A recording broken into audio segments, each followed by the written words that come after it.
Hello and welcome to my Winter Warmers series. My name is Sim and in this episode I'm going to be making a traditional Greek moussaka.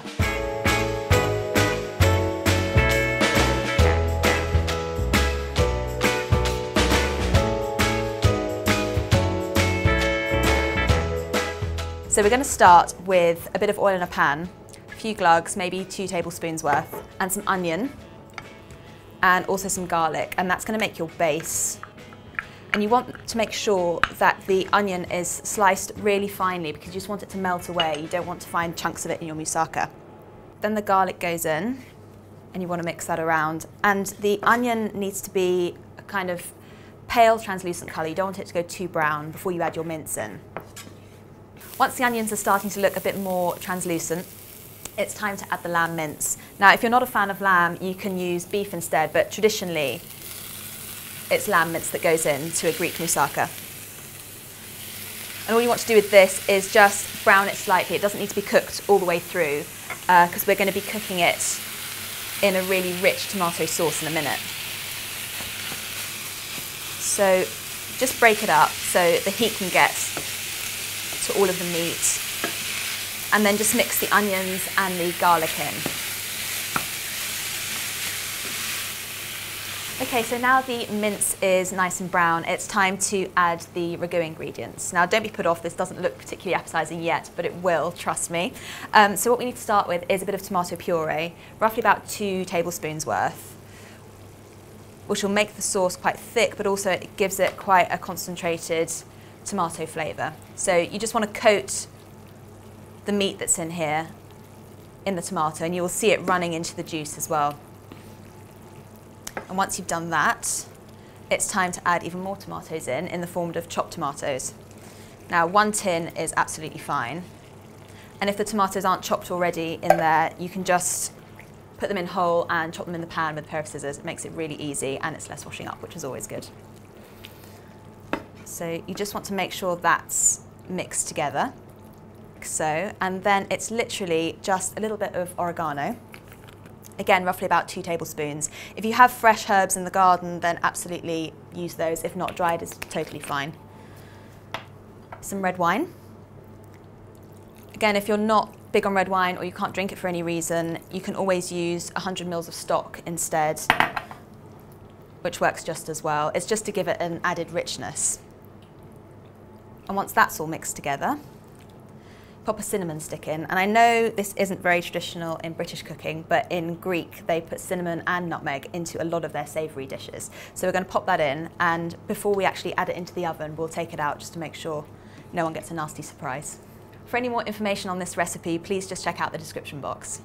The last thing you need to do is just season slightly, so a bit of salt and pepper, just a pinch or 2 will do.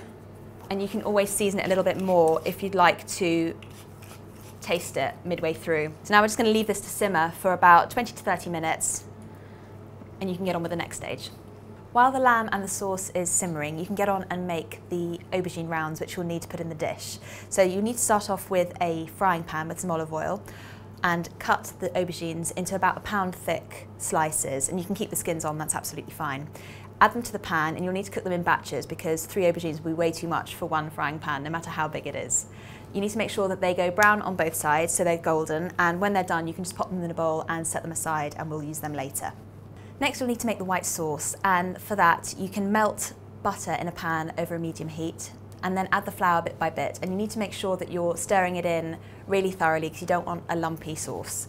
So flour goes in bit by bit, and then once that's all mixed in, you can start to add the milk. And again, take it really slowly in this step and mix it in really, really thoroughly.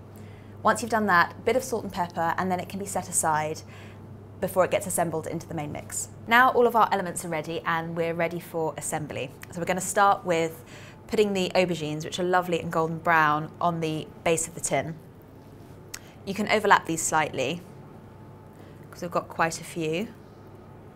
And that's going to make a really lovely base for the ragu sauce to go on top. To be honest, I could probably eat them just like this, but I'm not going to, I'm going to save them. Once you have your first layer down, it's then time to add the ragu with the lamb in. Now take the cinnamon stick out, because you definitely don't want to be eating that, but it would have given a lovely flavour to the sauce. So a couple of spoons of this on top, And then all we're going to do is do exactly the same and layer some more aubergines on top of the meat and just repeat the process.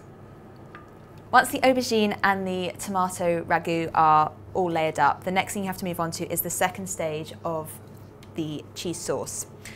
Now, it has no cheese in it yet, but we're going to add that in. So I've just got some goat's cheese here. It's quite salty, which is quite nice against the sweet tomato flavour. Just want to mix that in.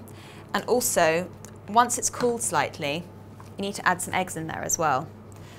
So we're almost making a savoury custard really, which will top the dish. And you can always add some extra cheese on there if you're a cheese fan.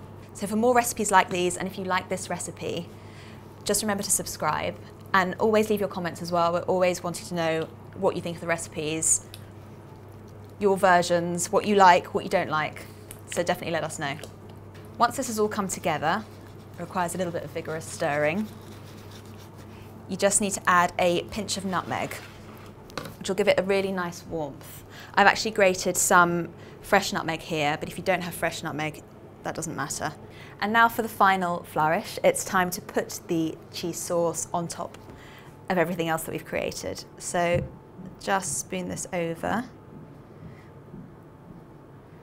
It's got lovely chunks of cheese in there as well, which are all going to melt down. You can use a spatula, which will help you get all of the sauce out of the pan, just like that. Then it's just a case of smoothing it on top and try and get into all of the corners. That needs to go in the oven for about 30 to 40 minutes at 180. Okay, so our moussaka is out of the oven. It's very hot and smelling lovely. You'll need to let it cool a little bit before you cut it, otherwise the layers can tend to slip everywhere. So leave it for 10-15 minutes just for it to all settle down a bit, and then you can start cutting it into portions. It's also really lovely served with a fresh salad. That's a really nice way of having it. I hope you've enjoyed the recipe and hope to see you back here for another one in the series soon.